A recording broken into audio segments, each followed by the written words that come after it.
আসসালামু আলাইকুম প্রিয় শিক্ষার্থীবৃন্দ, গত ভিডিওতে আমরা আলোচনা করেছিলাম লেনদেন নিয়ে এবং একটা লেনদেন হতে গেলে কি কি থাকা প্রয়োজন বা কি কি করতে হবে সে সকল কিছু নিয়ে আমরা আলোচনা করেছিলাম গত ক্লাসে। আজকে আমাদের আলোচ্য বিষয় হচ্ছে হিসাব সমীকরণ। তাহলে আসেন স্যার, হিসাব সমীকরণ কি, হিসাব সমীকরণের আবিষ্কারক কারা বা কোথা থেকে আসছে সে সকল কিছু নিয়ে আলোচনা করব। আজকের ক্লাসটা খুবই ইম্পর্টেন্ট এবং আজকের ক্লাসটা যদি আপনারা মনোযোগ দিয়ে করেন তাহলে আমি মনে করি আপনি অ্যাকাউন্টিংয়ের 60 to 70% কমপ্লিট আপনার আজকের ক্লাসের পর। ঠিক আছে, আপনি অনায়াসে জাবেদা করতে পারবেন, আপনি অনায়াসে কোনটা ডেবিট ক্রেডিট সেটা নির্ণয় করতে পারবেন। আমরা অ্যাকাউন্টিং ইকুয়েশন বা হিসাব সমীকরণ দিয়ে আমরা সকল কিছু সলভ করব। এখন আসেন, হিসাব সমীকরণের জন্মস্থান কোথা থেকে বা জন্ম কিভাবে হয়েছে। আমরা জানি আধুনিক হিসাব বিজ্ঞানের জনক হচ্ছে লুকা পেসিওলি। তার তত্ত্ব ছিল দুতরফা দাখিলা পদ্ধতি বা ডাবল এন্ট্রি সিস্টেম। তাহলে দুতরফা দাখিলা পদ্ধতি নিয়ে আমরা আলোচনা করেছিলাম। দুইটা পক্ষের লেখার পদ্ধতিটাই হচ্ছে দুতরফা দাখিলা পদ্ধতি। Clear sir? আধুনিক হিসাব বিজ্ঞানীগণ দুতরফা দাখিলা পদ্ধতির উপর ভিত্তি করে একটা বীজগণিতিক সূত্র প্রকাশ করেছে যার নাম ছিল স্যার হিসাব সমীকরণ। তাহলে আমরা বলি হিসাব সমীকরণের উৎপত্তিস্থল কোথায়, কে করেছে? আমরা বলতে পারবো আধুনিক হিসাব বিজ্ঞানীগণ কি করেছেন, দুতরফা দাখিলা পদ্ধতির উপর ভিত্তি করে এই হিসাব সমীকরণটি তারা আবিষ্কার করেন। তাহলে কারা আবিষ্কার করেন? তাহলে আমরা বলতে পারি হিসাব সমীকরণ না স্যার, হিসাব সমীকরণটাকে আমরা বলতে পারি বীজগণিতিক রাশি বা বীজগণিতিক সূত্র। বীজগণিতিক সূত্র। Clear sir? তাহলে এটা আবিষ্কার করেছে কারা? ত্রিপোলে স্যার। কারা স্যার? ত্রিপোলে। স্যার ত্রিপোলে দ্যাটস মিনস কি স্যার? ত্রিপোলে হচ্ছে আমেরিকান অ্যাকাউন্টিং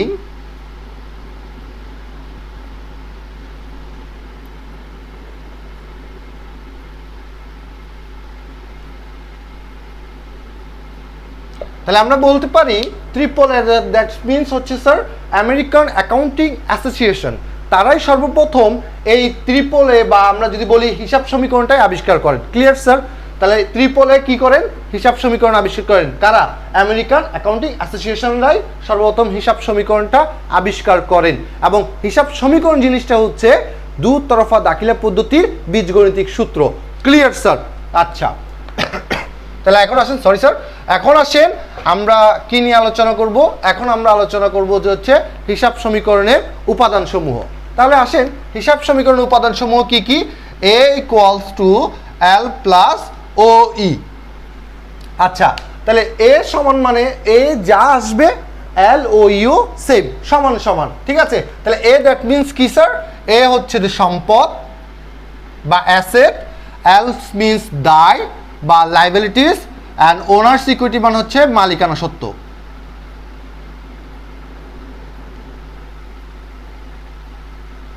তাহলে বুঝতে পেরেছেন হয়তো। তাহলে আমরা বললাম সম্পদ যত টাকা আসবে দায় এবং মালিকানা সত্ত্ব সেম টাকা আসবে, ইকুয়াল। Clear sir? আচ্ছা, ধরো সম্পদ যদি 5 টাকা আসে, দায় ও মালিকানা মিলেও আমার আসবে 5 টাকা, সমান বুঝাবে। ক্লিয়ার? এবার আসেন সম্পদ কত প্রকার স্যার? আসেন, সম্পদ 3 প্রকার স্যার। কয় প্রকার স্যার? 3 প্রকার। তাহলে দেখি সম্পদ কি কি আছে। তাহলে সম্পদ আছে স্যার 3টা। এক হচ্ছে চলতি সম্পদ,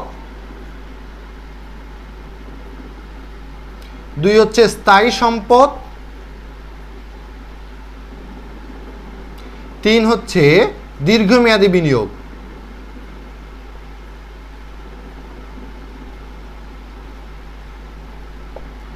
ক্লিয়ার স্যার? তাহলে আমরা বললাম সম্পদ কয় প্রকার? সম্পদ 3 প্রকার। কি কি? চলতি সম্পদ, স্থায়ী সম্পদ, দীর্ঘমেয়াদী বিনিয়োগ। ক্লিয়ার স্যার আপনাদের এই টপিকসটা? এবার আসেন স্যার, চলতি সম্পদ কি? হিসাব বিজ্ঞানে চলতি সম্পদ বলতে বোঝায় যে সম্পত্তিগুলো খুব সহজে 1 বছরের মধ্যে খুব সহজেই নগদ অর্থে রূপান্তর করা যায়। ক্লিয়ার? তাহলে আমরা বললাম যে সম্পত্তি বা হিসাব বিজ্ঞানের ভাষায় যেটা বলা হয়, হিসাব বিজ্ঞানের ভাষায় যে সম্পদটা 1 বছরের মধ্যে আপনি খুব সহজেই নগদ অর্থে রূপান্তর করতে পারবেন এবং 1 বছরের মধ্যে এর উপযোগটা শেষ হয়ে যাবে, সেটাকে আমরা চলতি সম্পদ বলবো। আমরা চলতি সম্পদ লিখে দিব হাতে গোনা কয়েকটা, এগুলো পড়লে হয়ে যাবে স্যার। এখন আসেন চলতি স্থায়ী সম্পত্তিগুলো কি কি? যে সম্পত্তি বা হিসাব বিজ্ঞানের ভাষায় যে সম্পত্তিগুলো 1 বছর অধিক ব্যবহারযোগ্য। ঠিক আছে, 1 বছরের অধিক সময় ব্যবহারযোগ্য। যেমন আসেন স্থায়ী সম্পত্তি আমরা চিনে থাকি স্যার, আমরা যদি বলি আসবাবপত্র বা যন্ত্রপাতি, তাহলে এগুলো হচ্ছে স্থায়ী সম্পদ। কিভাবে বুঝলাম? আসবাবপত্র তো স্যার আমি 1 বছরের মধ্যে শেষ করে ফেলি না, হ্যাঁ, 1 বছর একটা আসবাবপত্র আমার অনেক বছর ব্যবহার করি, আর যন্ত্রপাতিটাও আমরা অনেক বছর ব্যবহার করি, দ্যাটস মিন সেগুলোই হচ্ছে স্থায়ী সম্পদ। আমরা বলেছি যে স্থায়ী সম্পদ হতে গেলে কি করতে হবে স্যার? স্থায়ী সম্পত্তি হতে গেলে 1 বছরের অধিক ব্যবহারযোগ্য সম্পদগুলো, যেমন আসবাবপত্র, যন্ত্রপাতি, দালান কোঠা, এগুলো হচ্ছে কি অনেক বছর ব্যবহারের জন্য, তাহলে এগুলো হচ্ছে স্থায়ী সম্পদ। এবার আসেন দীর্ঘমেয়াদী বিনিয়োগ স্যার কি কি? দীর্ঘমেয়াদী বিনিয়োগ হচ্ছে যে বিনিয়োগগুলো একটা নির্দিষ্ট মেয়াদে, যে বিনিয়োগ একটা নির্দিষ্ট মেয়াদের পর বিনিয়োগ করার অর্থ বা বিনিয়োগকৃত অর্থের সাথে একটা মোটা অঙ্কের টাকা যুক্ত হয়ে বা রিটার্ন আসে বা রিটার্ন পাওয়া যায়, সেটাকে আমরা বলি দীর্ঘমেয়াদী বিনিয়োগ। Clear sir? এবার আসেন দীর্ঘমেয়াদী বিনিয়োগটা সাধারণত হয়ে থাকে 5 বছর, সর্বনিম্ন কয় বছর? 5 বছর। আবার কোনো কালের ব্যতিক্রমে সেটা 25 বছর পর্যন্ত হয়ে থাকে। তাহলে আমরা বললাম লং টার্ম ইনভেস্টমেন্ট, বললাম আমরা কারেন্ট অ্যাসেট সম্পর্কে আলোচনা করলাম, আর তারপর আমরা ফিক্সড অ্যাসেট সম্পর্কে আলোচনা করলাম, চলতি সম্পদ, স্থায়ী সম্পদ, দীর্ঘমেয়াদী বিনিয়োগ। আশা করি তোমরা এই 3টা ক্যাটাগরিসের সকল কিছু বুঝতে পেরেছো। ওকে স্যার, এবার আসেন আমরা যদি দায়টাকে ক্লাসিফিকেশন করি, তাহলে আমরা স্যার দায় পাই হচ্ছে 2টা। আমরা দায় পাবো কয়টা স্যার? দায় পাবো 2টা। একটা হচ্ছে চলতি দায়,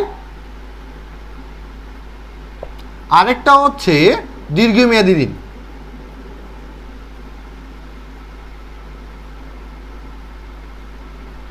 আচ্ছা, একটা হচ্ছে চলতি দায় স্যার, আর একটা হচ্ছে কি দীর্ঘমেয়াদী ঋণ। তাহলে চলতি দায় জিনিসটা কি? আমরা চলতি সম্পদের মতো, তাহলে 1 বছরের মধ্যে কি হয়ে যাবে স্যার? 1 বছরের মধ্যে দায় পরিশোধ হয়ে যাবে। যে সকল দায়গুলো 1 বছরের মধ্যে পরিশোধ হয়ে যাবে সেটাকে আমরা বলবো চলতি দায়। এবার বলেন স্থায়ী বা দীর্ঘমেয়াদী বিনিয়োগ জিনিসটা কি? তাহলে দীর্ঘমেয়াদী ঋণ জিনিসটা কি? তাহলে যে ঋণটা অধিক 5 বছর, 10 বছর, 15 বছর। স্যার যেমন একটা এক্সাম্পল দেন, আমি যদি একটা বিল্ডিং করি তাহলে আমি একটা ঋণ নিব না, সেটাকে আমি 1 বছরের জন্য নিব না, এটা অনেক বছরের জন্য ঋণটা নেওয়া হয়। ওকে স্যার,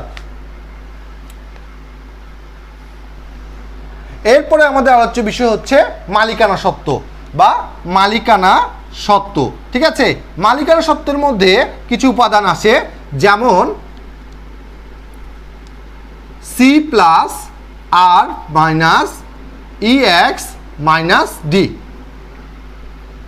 C means মূলধন, R means আয় বা রেভিনিউ, এক্সপেন্স ব্যয়, ড্রয়িংস মানে উত্তোলন। ঠিক আছে, তাহলে Capitals plus revenue minus expense minus drawings. তাহলে আমরা এটা নিয়ে আলোচনা করলাম। তাহলে এখন আসেন এগুলো কেন মালিকানা সত্ত্বের মধ্যে আসছে, তাই না? এগুলো তো আলাদা আলাদা আলাদা করে আসছে, আপনি 3টা বললেন, 2টা বললেন, এখন এগুলো কেন এতগুলো আসলো, 4টা কেন আসলো? স্যার দেখেন, একটা প্রতিষ্ঠানের মূলধন নিয়ে আসে মালিক নিজেই, একটা প্রতিষ্ঠানে আয় হলে মালিক নিজেই ভোগ করে, একটা প্রতিষ্ঠানে ব্যয় করলে মালিক নিজেই করে, একটা প্রতিষ্ঠানে উত্তোলন করলে মালিক নিজেই উত্তোলন করে। তাহলে এই 4টা কাজ যেহেতু মালিক নিজেই করতেছে, দ্যাট মিনস এগুলো মালিকানা সত্ত্বের বা মালিকানা সত্ত্বের মধ্যে আসবে, কারণ এই 4টা কাজ মালিক নিজেই করে। Clear sir? ওকে স্যার, ওকে। পরে আসেন আমাদের এখন যেটা আসছে, তাহলে এটা তো বুঝছেন নাকি আপনারা সবাই? এটা তো বুঝতে পারছেন যে L সমান ও এই জিনিসটা কি? অ্যাসেট, সম্পদ। তাহলে আমরা এখানে আর একটু লিখি, হ্যাঁ, সম্পদ, তারপর এটা হচ্ছে দায়, এটা হচ্ছে কি মালিকানা সত্ত্ব,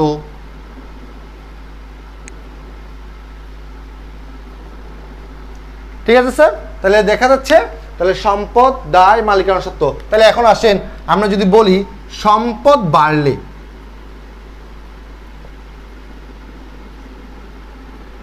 বাড়লে কি স্যার? বাড়লে ডেবিট, আর কমলে ক্রেডিট। দায় এবং মালিকানা সত্ত্ব বাড়লে আর কমলে স্যার টোটালি উল্টা। আপনি সম্পদে যেটা বাড়বে সেটা ডেবিট করবেন, কমলে ক্রেডিট করবেন। দায়ের ক্ষেত্রে টোটালি উল্টা, সম্পদ যখন বাড়লে ডেবিট করছি না, দায় বাড়লে কি করে দিব, ক্রেডিট করে দিব, এবং কমলে ডেবিট করে দিব। ক্লিয়ার? তাহলে আসলে এটা লিখে ফেলো টুক করে, এটা আমাদের খুব ইম্পর্টেন্ট একটা জিনিস। এটা জানলে স্যার আপনি জাবেদা খুব অনায়াসে পারবেন। ক্লিয়ার? আপনি এটুকু জানলে আপনি জাবেদা অনায়াসে সলভ করতে পারেন, যে কোনো জাবেদা, আমি বলতেছি না স্পেসিফিক কোনো জাবেদা, যে কোনো জাবেদা আপনি সলভ করতে পারবেন। ক্লিয়ার? তাহলে এখন আসো আমরা কিছু সম্পদ দায় নিয়ে আমরা আলোচনা করব। তাহলে আমরা ফার্স্ট টাইম হয়তো তোমাদের মনে আছে আমরা সম্পদ 3 প্রকার লিখেছিলাম, তাই তো? তাহলে সম্পদ 3 প্রকারের মধ্যে প্রথমটা কি লিখেছিলাম মনে আছে সবার? তাহলে কি লিখেছিলাম প্রথমটাতে লিখেছিলাম আমরা চলতি সম্পদ। কি সম্পদ লিখছিলাম? চলতি সম্পদ। তাহলে চলতি সম্পদগুলো কি কি আসেন সবাই একটু নোট করবেন। হাতে নগদ,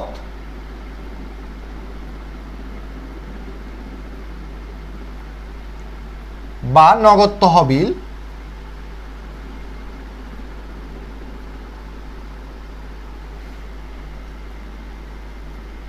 তারপরে সেকেন্ড হবে ব্যাংক জমা,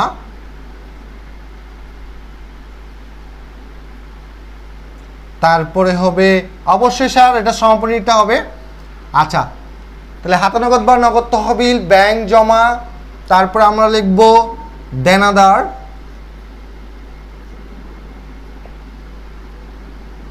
বা প্রাপ্য হিসাব। ঠিক আছে? বা পাওনা,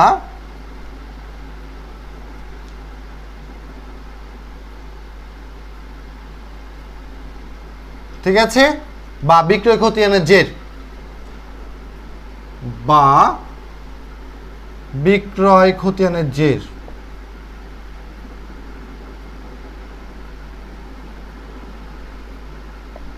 ঠিক আছে? তারপরে আসবে প্রাপ্য নোট বা প্রাপ্য বিল, তারপরে আসবে অব্যবহৃত মণিহারি,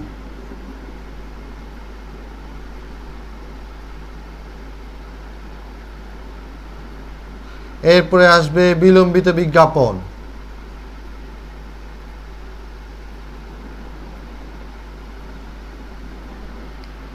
ঠিক আছে? তারপরে আসবে সমাপনী মজুত পণ্য,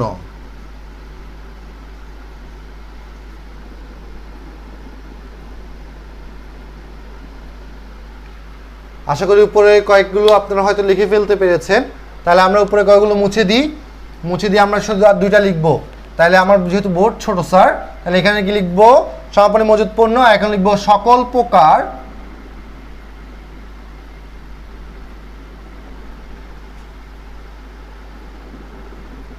অগ্রিম খরচ বা ব্যয়। এরপরে আমরা লিখব সকল প্রকার বকেয়া আয়। ক্লিয়ার? তাহলে চলতি সম্পদগুলো আমরা এখানে লিখে দিয়েছি, আপনারা এটা নোট করবেন। ঠিক আছে? তাহলে আমরা চলতি সম্পদ সম্পর্কে জানলাম, যে হাতে নগদ বা নগদ তহবিল, ঠিক আছে? তারপর হচ্ছে ব্যাংক জমা, দেনাদার, তারপর হচ্ছে প্রাপ্য নোট বা প্রাপ্য বিল, অব্যবহৃত মণিহারি, বিলম্বিত বিজ্ঞাপন, সমাপনী মজুত পণ্য, সকল প্রকার অগ্রিম খরচ বা ব্যয়, বা সকল প্রকার বকেয়া আয়। তাহলে আমরা চলতি সম্পদে কি কি আসে না আসে সকল কিছু আমরা এখানে লিখেছি। ঠিক আছে? তাহলে আপনারা একটু এটাকে নোট করে ফেলবেন, চলতি সম্পদে কি কি আসে। ঠিক আছে? এরপরে আমাদের কি সম্পদ ছিল? স্থায়ী সম্পদ। তাহলে স্থায়ী সম্পদ ছিল কি না বলেন তো স্যার? আচ্ছা, তাহলে স্থায়ী সম্পদে কি কি আসে আমরা সকলে জানি, আমরা 2টা 3টা লিখবো, এখানে বেশি লিখবো না। ঠিক আছে? স্থায়ী সম্পদ, তাহলে স্থায়ী সম্পদে কি আসে? বাড়িঘর, তারপরে হচ্ছে যে যন্ত্রপাতি, তারপরে হচ্ছে যে দালান কোঠা বা যন্ত্রপাতি, তো তারপরে হচ্ছে যে আপনি কি লিখতে পারেন? আসবাবপত্র,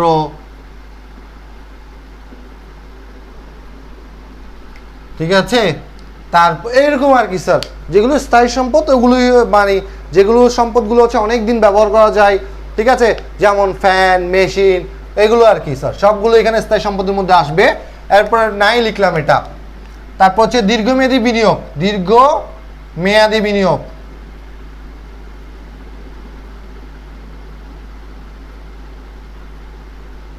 তাহলে দীর্ঘমেয়াদী বিনিয়োগের মধ্যে শুধু একটা দেখবেন 10% বিনিয়োগ এরকম দেওয়া থাকবে স্যার প্রশ্নে। দীর্ঘমেয়াদী বিনিয়োগ কীভাবে চিনবো? বিনিয়োগের পাশে একটা কি থাকবে স্যার, পার্সেন্টেজ দেওয়া থাকবে বা ডিরেক্টলি বিনিয়োগ দেওয়া থাকতে পারে। ক্লিয়ার? ডিরেক্টলি বিনিয়োগ দিয়ে বলে দিবে খাঁটি বাংলা ভাষায়। তাহলে স্যার এটা নিয়ে কোনো প্রবলেম নেই আপনাদের। এখন আসেন আমরা চলতি দায় সম্পর্কে পড়বো স্যার। চলতি দায় কি দায়? চলতি দায় কি কি আসে? চলতি দায় ওকে, প্রথমে আসবে ব্যাংক ঋণ বা ব্যবসায়িক ঋণ,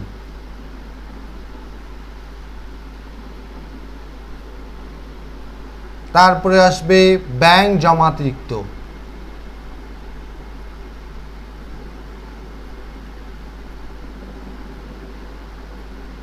তারপরে আসবে প্রদেয় হিসাব বা পাওনাদার বা দেনা বা ক্রয় খতিয়ানের জের।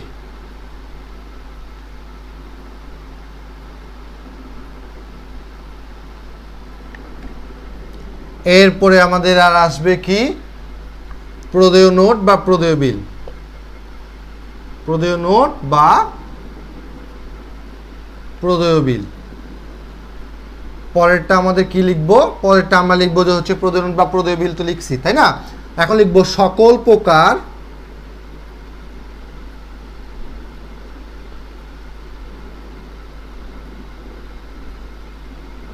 অগ্রিম আয়। তারপর লিখবো সকল প্রকার বকেয়া ব্যয় বা খরচ। তাহলে এটা একটু করে লিখে নেন সবাই স্যার। তাহলে আমরা বললাম চলতি দায়ের মধ্যে কি কি আসে? ব্যাংক ঋণ বা ব্যবসায়িক ঋণ, ব্যাংক জমা অতিরিক্ত, প্রদেয় হিসাব পাওনাদার বা দেনা বা ক্রয় খতিয়ানের জের, প্রদেয় নোট বা প্রদেয় বিল, সকল প্রকার অগ্রিম আয় এবং সকল প্রকার বকেয়া ব্যয়। তাহলে আমরা এগুলো হচ্ছে আমাদের চলতি দায়ের মধ্যে চলে আসে। ক্লিয়ার? আচ্ছা ওকে স্যার। তাহলে এখন আসেন আমরা কি নিয়ে আলোচনা করব। তাহলে আমাদের দীর্ঘমেয়াদী ঋণ হচ্ছে তো ঋণের পাশে একটা পার্সেন্টেজ দেওয়া থাকবে। ক্লিয়ার? আচ্ছা আসেন তাহলে এখন আসেন আমরা হিসাব সমীকরণ দিয়ে আমরা কিছু জাবেদা সলভ করার ট্রাই করব, দেখি হয় কি না।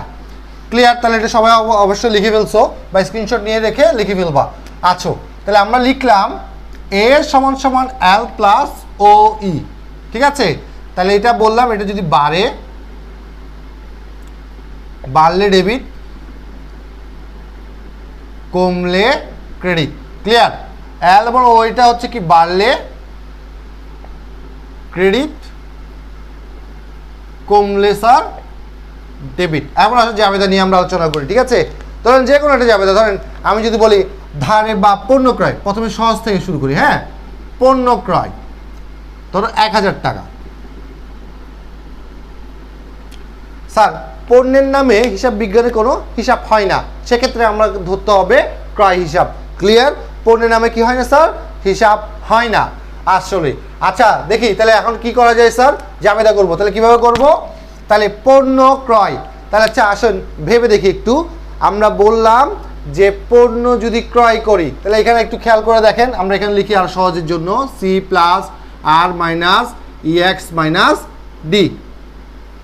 আচ্ছা তাহলে এগুলো সম্পর্কে আপনারা এর আগে আমরা বলছি। হ্যাঁ, মূলধন যোগ আয় মাইনাস ব্যয় মাইনাস উত্তোলন। ক্লিয়ার? আচ্ছা ওকে স্যার। তাহলে পণ্য ক্রয়, ক্রয় আমার জন্য আয় না ব্যয় স্যার? ব্যয়, অবশ্যই ব্যয়। তাহলে ক্রয় যদি ব্যয় হয় তাহলে আমার মূলধনকে হ্রাস করবে না, মূলধন কমাবে না। ধরো আরেকটু সহজ ভাষায় বলি, আমার কাছে 100 টাকা আছে। কত টাকা আছে স্যার? মূলধন 100 টাকা। এখন এই 100 টাকাটা আমি বাড়াতে পারি কিভাবে? যদি আয় হয় 50 টাকা তাহলে আমার মূলধন বাড়বে, তখন আমার মূলধন হবে 150 টাকা। যদি আমি ব্যয় করি তাহলে কি হবে স্যার? ধরো আমার কাছে মূলধন ছিল 100 টাকা, আমি 50 টাকা ব্যয় করলাম, তাহলে কি করলাম? আমার মূলধন কমে যাবে। তার মূলধন কমে গেলে তো স্যার কি ডেবিট। ক্লিয়ার? মূলধন বাড়লে কি ক্রেডিট, কমলে কি ডেবিট। ওকে, এখন আসেন আমি যদি উত্তোলন করি, উত্তোলনটা দুইভাবে হতে পারে স্যার। এক পণ্য উত্তোলন, আরেক হচ্ছে নগদ উত্তোলন। ঠিক আছে? তাহলে আমরা এখন জানলাম উত্তোলন দুই ধরনের হতে পারে, এক পণ্য উত্তোলন আর এক হচ্ছে নগদ উত্তোলন। স্যার আসেন এই যে আমাদের একটু সলভ করে দেখি কিভাবে হয়। তাহলে আমরা বললাম ক্রয় একটা ব্যয়, তাহলে ক্রয় হিসাব, তাহলে ক্রয় মূলধনকে বাড়াইছে না কমাইছে স্যার? অবশ্যই মূলধনকে কমাইছে। তাহলে মূলধনকে যদি কমাই স্যার তাহলে কি হবে স্যার? ডেবিট। ক্লিয়ার? ক্রয় হিসাব কি হবে? ডেবিট হবে। কেন? মূলধনকে কমালে ডেবিট। ক্লিয়ার? এখন আসেন কি এখন, আচ্ছা ক্রয় করেছি আমি কি দিয়ে স্যার? ক্রয় করেছি অবশ্যই আমি নগদ টাকা দিয়ে, এই জন্য নগদ চলে গেল না? নগদ চলে যাবে। তাহলে নগদ যদি চলে যায় তাহলে নগদ কমলে কি স্যার? ক্রেডিট। তাহলে এই জন্য আমরা বলবো নগদান হিসাব ক্রেডিট। ক্লিয়ার? ক্লিয়ার কিনা স্যার?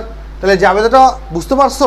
যদি না বুঝো তাহলে আমাকে কমেন্ট সেকশনে কমেন্ট করে জানাবা যে স্যার বুঝি না এটা, আরেকবার বুঝান বা আরেকটা স্পেসিফিকভাবে জাবেদার ক্লাসটা নিয়ে ফেলেন। ঠিক আছে?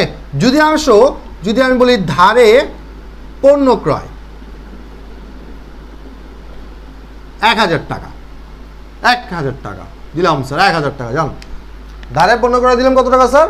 1000 টাকা। ওকে, ধারে বা বাকিতে, কথাগুলো মন দিয়ে শুনেন স্যার, ধারে বা বাকিতে যদি কোনো কিছু ক্রয় করা হয় তাহলে দেখেন আমি ধারে পণ্য ক্রয় করেছি, তাহলে আমি একটা দোকানদার থেকে ধারে পণ্য ক্রয় করলাম। এখন ক্রয় করলে আগে আমার থেকে কেউ টাকা পেতো না। এখন আমি যখন তার থেকে ধারে জিনিসটা নিয়ে আসছি, ধরেন আমার পাশের দোকানদার মুদির দোকানদার থেকে আমি 500 টাকা জিনিস নিয়ে আসছি, ভাই টাকাটা পরে দিব। তাহলে আমি যে ধারে যে একটা জিনিস নিয়ে আসলাম তাহলে মুদির দোকানদার আমার থেকে পাবে না স্যার? যে পাবে সে পাওনাদার। যে আমার থেকে কি পাবে? টাকা পাবে। মাথায় মন দিয়ে ঢুকান স্যার পড়াটা। যে আমার থেকে স্যার টাকা পাবে সে হচ্ছে আমার জন্য পাওনাদার, আর যে আমাকে টাকা দিবে বা যার কাছে আমি টাকাটা পাবো সে হচ্ছে যে আমার জন্য দেনাদার। ক্লিয়ার? আমি আবার রিপিট করি, যে আমার থেকে টাকা পাবে সে আমার পাওনাদার, যে আমাকে টাকা দিবে বা আমি যার থেকে টাকা পাবো সে হচ্ছে আমার জন্য দেনাদার। ক্লিয়ার? আরো সহজ করে বলি, যে আমার থেকে পাবে সে পাওনাদার, যে আমাকে টাকা দিবে সে দেনাদার। এক কথায় শেষ। ওকে স্যার, তাহলে আমি যখন ধারে পণ্য ক্রয় করলাম, ধরেন আমি এই ডাস্টারটা ওই দোকানদার থেকে ধারে ক্রয় করে নিয়ে আসছি, তাহলে যখন ধারে ক্রয় করে নিয়ে আসবো তাহলে দোকানদার আমার থেকে টাকা পাবে না? অবশ্যই পাবে। তাহলে দোকানদার যখন আমার থেকে টাকা পাবে তাহলে আমার পাওনাদার বেড়ে গেছে না? বেড়ে গেছে কিনা? তাহলে পাওনাদার হচ্ছে স্যার দায়। দায় বাড়লে কি হবে স্যার? ক্রেডিট। তাহলে আমরা আগেই লিখে ফেলি পাওনাদার ক্রেডিট।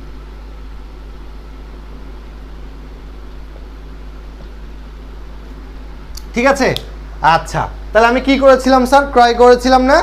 হ্যাঁ, ধারে ক্রয় করেছিলাম। তো ধারে ক্রয় করলে কি হয় স্যার? ধারে ক্রয় করলে স্যার কি করে? আপনার মূলধনকে কমায়। তাহলে মূলধনকে কমালে কি হবে স্যার? এর জন্য বললাম ক্রয় হিসাব ডেবিট, কারণ মূলধন কমলে কি হবে স্যার? ডেবিট। ক্লিয়ার? ক্লিয়ার কিনা? আশা করি এই জাবেদাটা হয়তো তোমরা বুঝতে পারছো। পরবর্তীতে আসো একটা জিনিস নিয়ে আলোচনা করি। হ্যাঁ, তাহলে আমি যদি বলি স্যার এরকম, রহিমের নিকট পণ্য ক্রয় ধরো 500 টাকা। ঠিক আছে স্যার? এখানে একটা ব্যক্তির নাম লেখা আছে কিনা? রহিম। তাহলে এখন আসলে রহিমের নিকট পণ্য ক্রয়, কোনো ব্যক্তি বা প্রতিষ্ঠানের নাম যদি উল্লেখ থাকে স্যার, কোনো ব্যক্তি বা প্রতিষ্ঠানের নাম উল্লেখ থাকে, শুধু ওই লেনদেনটার মধ্যে যদি কোনো ক্রয় না নগদ না থাকে, সরি স্যার আমি আবার বলি, কোনো ব্যক্তি বা প্রতিষ্ঠানের নাম উল্লেখ আছে কিন্তু ওই লেনদেনে নগদ উল্লেখ নাই, তার মানে ধরে নিব সেই লেনদেনটা সংগঠিত হয়েছে ধারে বা বাকিতে। তাহলে বাকিতে যদি হয় আগের নিয়ম, তাহলে কি হবে স্যার? বাকিতে বা ধারে করলে ক্রয় হিসাব ডেবিট, আর পাওনাদার কি হওয়ার কথা স্যার? ক্রেডিট। কেন স্যার? আমি যে ওর থেকে ধারে নিয়েছি তাহলে পাওনাদার বেড়ে গেছে কিনা? অবশ্যই। চলেন শেষ তাহলে স্যার, এটা জাবেদা এটা শেষ। পরবর্তীতে আসেন, যদি আমি এরকম থাকে,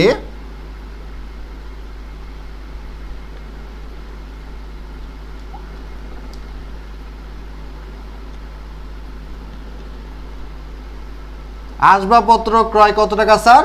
500 টাকা। ধরেন আসবাবপত্র ক্রয় কত টাকা? সরি স্যার অন্য দিকে বলছি না, আসবাবপত্র কত টাকা স্যার? আসবাবপত্র ক্রয় কত টাকা? 500 টাকা। ধরেন স্যার এটা আসবাবপত্র একটা স্থায়ী সম্পদ না স্যার? আসবাবপত্র একটা কি সম্পদ? স্থায়ী সম্পদ। মাথায় রাখতে হবে স্যার, তাহলে আসবাবপত্র ক্রয় করেছি। যদি কোনো ক্রয় পণ্য ছাড়া, আমি আবার রিপিট করি, যদি কোনো ক্রয় স্যার পণ্য ছাড়া স্থায়ী সম্পত্তি যদি ক্রয় হয়, ঠিক আছে, বা স্থায়ী সম্পত্তি যদি ক্রয় করা হয়, তাহলে ওই স্থায়ী সম্পত্তির নামে হিসাব খাত হবে। ক্লিয়ার কিনা স্যার? তাহলে এখন আমরা জাবেদা দিব কিভাবে? আমরা দিব আসবাবপত্র হিসাব ডেবিট,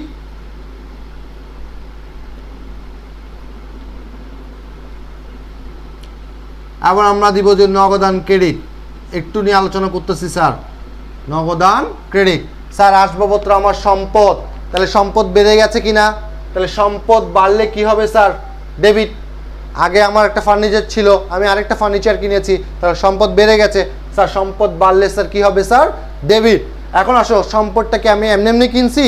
সম্পদটাকে আমি ধারে কিনছি? না, সম্পদটা কিনেছি আমি নগদ টাকায়। নগদ আমার সম্পদ, নগদ কমে গেছে স্যার। দেখেন এই মানে সম্পদ, সম্পদ কমলে স্যার ক্রেডিট, এর জন্য আমরা লিখলাম নগদান হিসাব ক্রেডিট। স্যার বুঝছেন? Okay sir. তাহলে স্যার এটা মুছি, হ্যাঁ এটা মুছি। তারপর আর কি দেওয়া যায় স্যার বলেন তো? আপাতত আমরা এই কয়টা জাবেদাই করলাম। আশা করি এই ক্লাসটা বা এই হিসাব সমীকরণটা এভাবে করে তোমরা জাবেদা সলভ করার চেষ্টা করবা। আর এই জাবেদাগুলো এই নিয়মে যদি সলভ করো, তোমাদের আর কোনো কিছুই লাগবে না, এক্সট্রা করে জাবেদা মুখস্থ করার প্রয়োজন নেই। এই ফর্মুলাটা ফলো করো। এবং আমি মনে করি আমার এই ক্লাসগুলো করার পর কারো কোনো কোচিং বা টিউশনি বা কারো হোম টিউটর রাখার কোনো প্রয়োজন নেই। আমি আমার ঘরোয়াভাবে বুঝাচ্ছি। সো আশা করি এই ভিডিওগুলো তোমাদের ভালোই উপকারে কাজে আসবে। আর যেগুলো নোট করতে বলবো এগুলো নোট করে ফেলবেন, আর যেগুলো মুখস্থ করা জিনিস এগুলো মুখস্থ করে ফেলবেন। যেমন চলতি সম্পদ চলতি দায়, এগুলো স্যার মুখস্থ করা লাগবে। আপনি যদি চলতি সম্পদ চলতি দায়ই যদি না চিনেন, তাহলে আপনি সলভ করবেন কীভাবে, জাবেদা করবেন কীভাবে?